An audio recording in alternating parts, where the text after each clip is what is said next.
अब एक और गजब की बात बताता हूं, तारीखों का खेल बड़ा गजब का है, यदि आप में से किसी का ध्यान गया हो तो। 5 मार्च को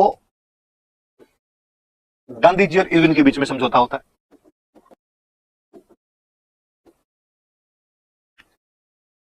29 मार्च को कराची में अधिवेशन हो रहा है। इन बिटवीन एक घटना और हो रही है। 23 मार्च को भगत सिंह को फांसी लग रही है। भगत सिंह, राजगुरु और सुखदेव वाली जो फांसी है वो 23 मार्च की है। इसलिए अक्सर यह कहा जाता है कि गांधी जी जब 5 मार्च को इरविन से बातचीत कर रहे थे तो उन्होंने भगत सिंह की फांसी रुकवाने की बातचीत क्यों नहीं की। कांग्रेस का अधिवेशन भगत सिंह की फांसी के ठीक 6 दिन बाद में हो रहा था।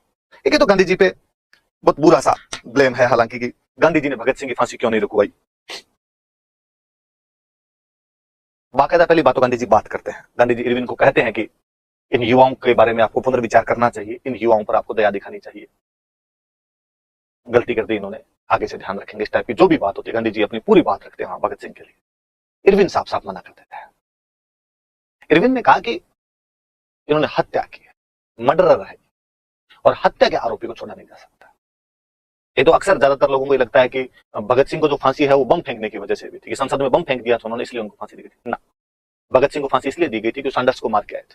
हम आगे पढ़ेंगे कि लाहौर के अंदर उन्होंने सैंडर्स को मार दिया था, इसलिए भगत सिंह को फांसी दी गई थी। वरना बम फेंकते टाइम भगत सिंह के साथ में बटुकेश्वर दत्त भी थे। बटुकेश्वर दत्त को फांसी नहीं हुई थी, क्योंकि भगत सिंह को बम फेंकने वाले उस मुकदमे में तो फांसी हो ही नहीं सकती थी। उसके अंदर तो केवल सजा ही मिल सकती थी जेल की। इसलिए उनका पुराना मुकदमा खोल के भगत सिंह के साथ में राजगुरु और सुखदेव और 8 अन्य लोगों को इसके अंदर मुलजिम बनाया गया था।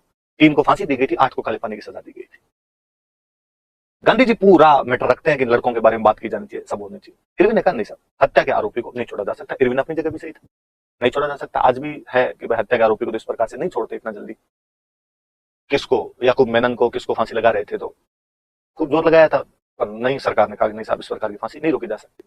आज याकूब मेनन जैसे अपने को आतंकवादी लगता है, तो उस समय की जो अंग्रेजी गवर्नमेंट थी उसको भगत सिंह आतंकवादी लगता है, तो बहुत सी बात है। आज अपने लिए भगत सिंह क्रांतिकारी अपने हीरो हैं, क्योंकि हम आजाद भारत के अंदर बैठ के बात कर रहे हैं। उस साम्राज्यवादी सरकार के लिए तो वो एक आतंकवादी था।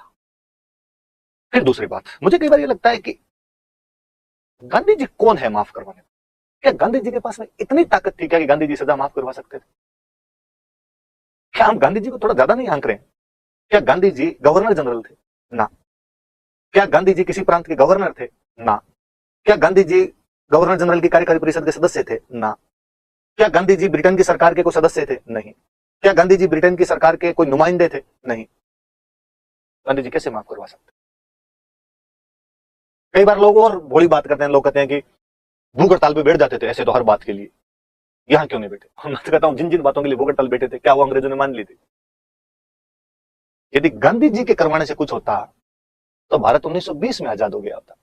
गांधी जी ने तब असहयोग आंदोलन शुरू करते टाइम कहा था कि 1 साल के अंदर अंदर भारत को आजादी दिला दूंगा। नहीं हुआ भारत आजाद। जब सभी ने अवज्ञा आंदोलन चलाया था, बापू ने वापस कहा था इस बार तो ले ही मरेंगे। नहीं हुआ भारत तो आजाद। 1942 में भारत छोड़ो के टाइम कहा था करो या मरो, गुलामी के दिन देखने के लिए जिंदा नहीं रहेंगे। 45 में वो भी खत्म हो गया था, भारत तो आजाद नहीं हुआ।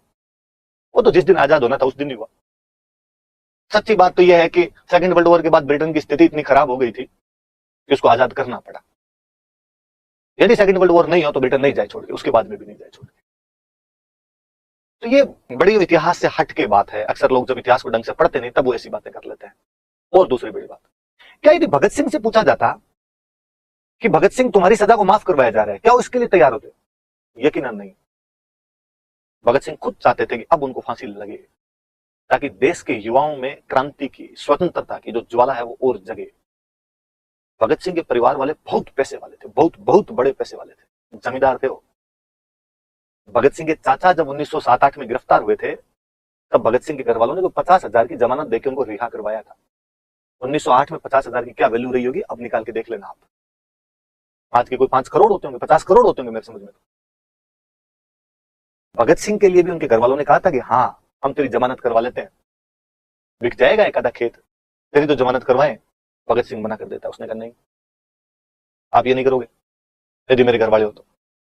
चंद्रशेखर आजाद ने भगत सिंह के पास मैसेज भेजा था कि जब तेरे को जेल से कोर्ट लेके जाते हैं तब हम बीच में हमला करके तेरे को छुड़ा लेंगे। भगत सिंह पुनः मना करते कि नहीं, दाग लग जाएगा सब पे, आपने कोई चौवन्ने थोड़ी है इस मामले में, कोई बात नहीं, सजा भुगतेंगे, मैं फांसी लगना चाहता हूं, तो प्लीज आप कोई इस प्रकार की बात मत करना। कि गांधी जी ने क्यों नहीं बचाया।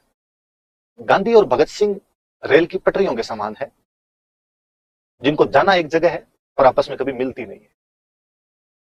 उनके अपने अपने तरीके थे, एक किसी दूसरे तरीके से हो सकता था, किसी दूसरे तरीके से। ये हो सकता है हम किसी एक के तरीके से सहमत और एक के तरीके से सहमत नहीं, पर कोई ये कहे कि आप गांधी जी बचा सकते थे, मुझे बड़ा बचकाना लगता है। क्या इसका मतलब गांधी जी को थोड़ा सा ओवर एस्टिमेट कर देते हैं कि गांधी जी कुछ भी कर सकते थे। ऐसा गांधी जी कुछ ही नहीं कर सकते थे। यहाँ सेकंड गोलमेज सम्मेलन के अंदर गए थे गांधी जी, भारत को आजादी दिला दूंगा, मिली। 31 में हो गया था सेकंड गोलमेज सम्मेलन, आजाद तो 47 में हुआ था ना जाके। और यदि आपने भगत सिंह वाली मूवी देखी, लंजट ऑफ भगत सिंह, जो अजय देवगन वाली मूवी है, वो यदि देखे तो उसमें एक सीन है, कभी दोबारा देखना उस मूवी को जब टाइम मिले पेपर के बाद में आपको, कि ट्रेन रुकती है, शायद शुरुआती सीन ही है बहुत उसका। ट्रेन रुकती है, स्टेशन का नाम दिखाई देता है कराची। गांधी जी ट्रेन के डिब्बे से बाहर आ रहे हैं, हाथ में लठ लिए हुए, लठ रख के बाहर निकल रहे हैं। इधर कुछ यंग एज के लड़के खड़े, आपकी एज के, और नारे लगा रहे हैं, महात्मा गांधी मुर्दाबाद, महात्मा गांधी मुर्दाबाद, सरदार भगत सिंह जिंदाबाद, सरदार भगत सिंह जिंदाबाद, इंकलाब जिंदाबाद, साम्राज्यवाद मुर्दाबाद।